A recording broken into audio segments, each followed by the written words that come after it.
We want to find the surface area of revolution about the y-axis of the curve x equals square root of 64 minus y squared over the interval from 0 to 8.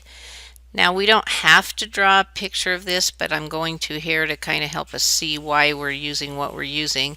This is going to be, if I would have squared both sides and moved the y squared over, it'd be a circle centered at the origin whose radius is 8. Well, this is only where x is positive, so it's just going to be the right half of that circle, so it's going to be this piece right here where this is 8 and this is negative 8. We are rotating around the y-axis, so our formula basically when we're rotating around an axis is 2 pi r.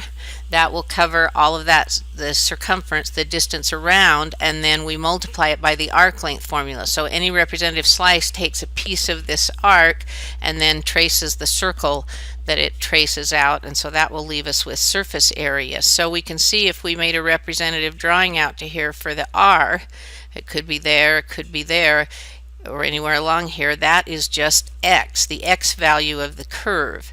Now we're going to express this in terms of y, and we're going to go between 0 and 8, and so it's going to be 2 pi r. We're going to put our integral sign in because r is a function of our variable of integration, and it's x, but in terms of y, that's square root of 64 minus y squared.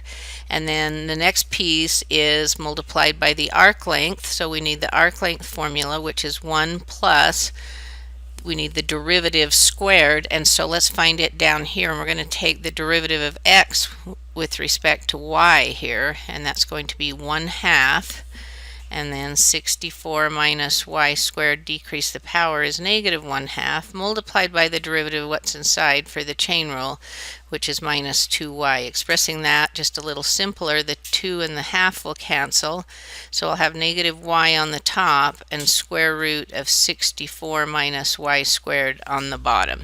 So that's the derivative dx dy, and I need to square that for the arc length formula. So I'm going to square that, will give me y squared on the top, and the squaring the square root will just leave me 64 minus y squared on the bottom dy. Alright, so now to simplify this, I'm going to get a common denominator here, and this is all underneath the radical.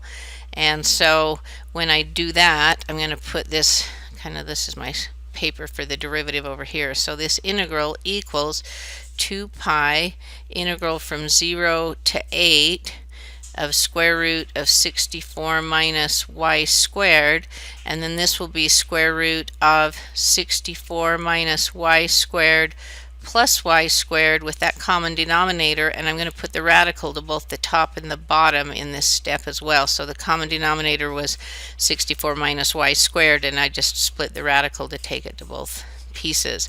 Now look what happens. This will cancel with this, the square root of 64 minus y squared, and then minus y squared plus y squared. So what am I left with in this whole integrand? Square root of 64, which is 8. So I'm just going to kind of cross all that off because I don't have a lot of room on the screen to rewrite it, and there is what we need to integrate. Well, we can certainly handle that integral.